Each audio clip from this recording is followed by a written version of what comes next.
Hey everybody, how's it going? CPR Cash here. Hope you're all well, and welcome to my Arsenal FM21 save, episode number 8, where we've actually made some moves in the transfer market. We finally did it. We were very slow to react to the transfer market. We were taking our time. We were deciding who to buy and what have you. So yeah, and we kickstarted the season. So let's check it out and see how we got on. So guys, as you can see, we're currently sitting in second place. We've played 9 games. We haven't done too bad, to be fair. We've had a bit of a shaky start, but we've kind of pulled it round nicely.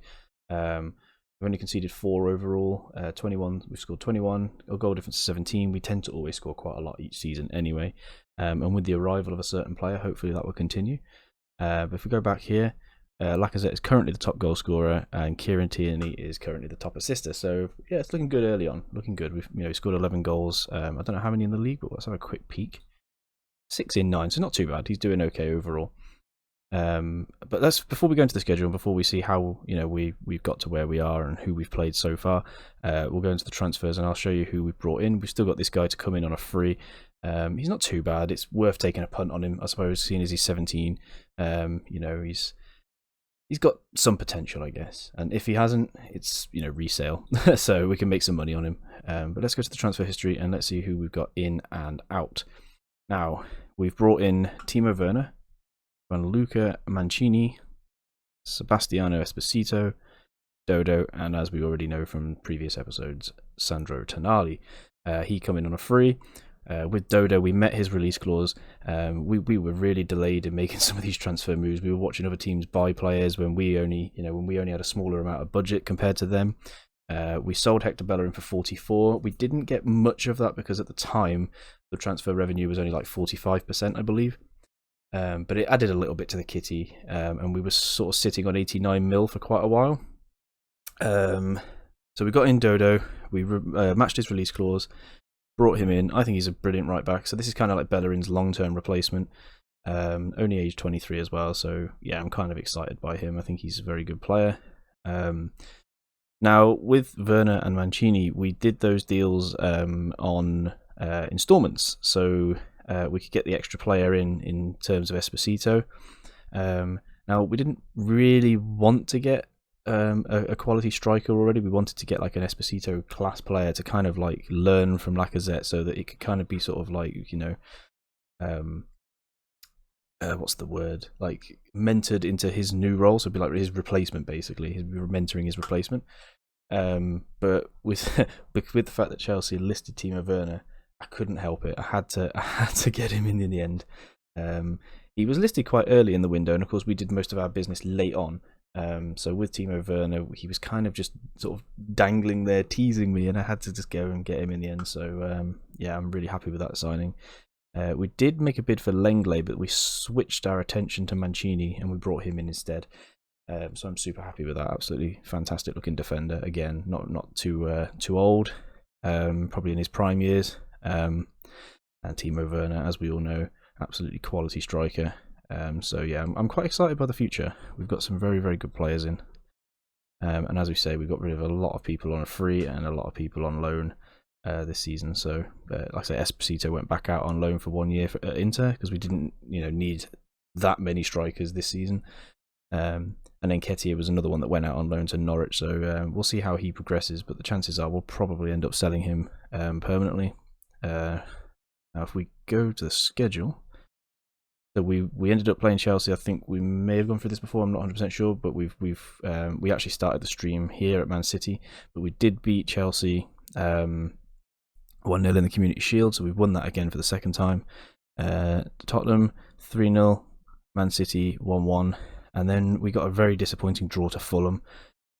We were 2-0 up, we were quite comfortable at that point, and then there was a defensive error that let them back in the game just before half time. And from that point onwards, we couldn't get anything really going. But their second goal, Fulham's second goal, was absolutely fantastic. I'll show you all the goals in the highlights, but their second goal is one to particularly pay attention to. It was absolutely unreal. What a strike from Tete. It really was. And it was a good ball as well. So yeah, let's have a quick look through these goals here now. As Tierney picks it up on the left here, he puts in a good ball, I think, for Aubameyang to head in. Yep, number 1. So, and at this point we were dominant, we were looking on top. We went and scored the second not long afterwards, Lacazette with a good take, and then straight into Aubameyang. for the second goal. And like I said, we were looking comfortable. I thought we were going to go on and win this game quite comfortable. And then this defensive howler here by 2 defenders kind of just, I'm not really sure what Akanji's doing there. But it let them back in just before half time. And then this goal coming up was absolutely unreal. Boom, look at that. Just a rocket, an absolute rocket. But Tete is a good player in this game, and he was in the last as well. So not surprised in the slightest. But then after that, we bounced back with a 3-0 win against Newcastle, and then a 3-1 against Everton away.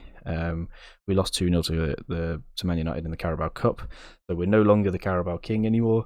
Thank God for that. It's not the only trophy we can win anymore. So thankfully, I say thankfully we lost. Obviously, I don't want to lose any game, but yeah, we're not going to win the Carabao Cup now for the second season in a row. Struggle past Aston Villa. And then we lost here to Sporting, which was very disappointing because we couldn't get anything going in that game. They were far better than we were. And then we got a very, very disappointing performance again against Brentford. And then we kind of changed things up, only very minor, not a lot, against Monaco.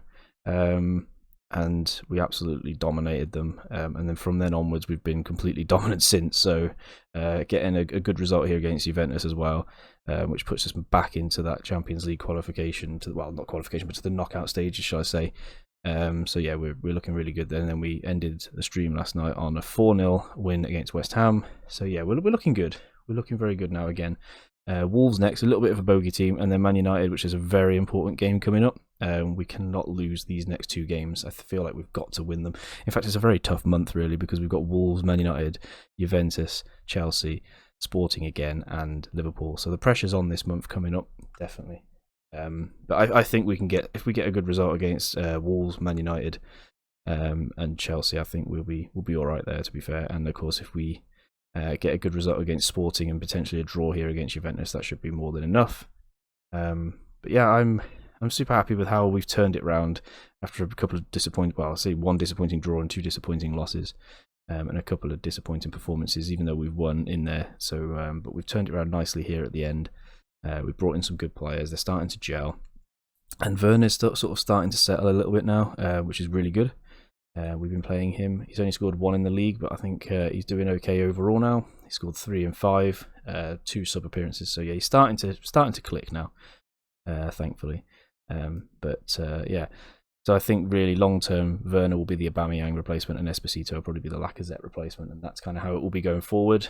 Not sure how many more seasons we're going to do of this save yet. I'll probably knock it off at around about 4 to 5. Or 6, just a nice round number. But we're definitely going to be continuing on. It's not continuing on, sorry. Well, yeah, we'll continue this one on for quite a while, but we're definitely going to start that Fleetwood save at some point. There'll be a network save. There might even be 2 network saves coming up. I do plan to do a network save with a good friend of mine where we're going to do Lyon and Monaco. So we're going to do that French league. We're also going to do one with in the Italian league with me, another streamer. Another couple of streamers, actually. Well, actually, no, all of us are streamers. So it'll be an Italian one with 4 of us all together.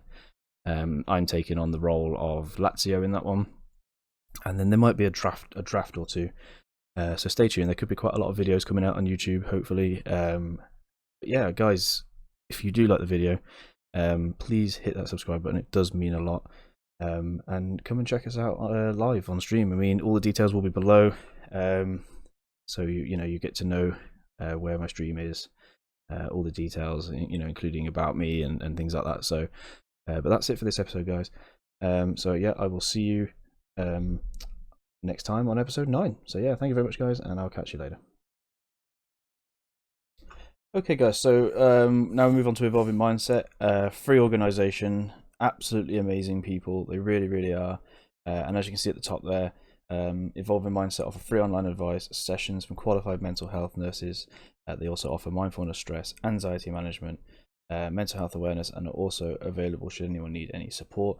I wholeheartedly recommend them. They're so good, and if you need the help, as they say, it's okay to not be okay, and it's so true. It really is. And if you are struggling out there, especially in this climate, please get in touch with Evolving Mindset. I really do recommend them.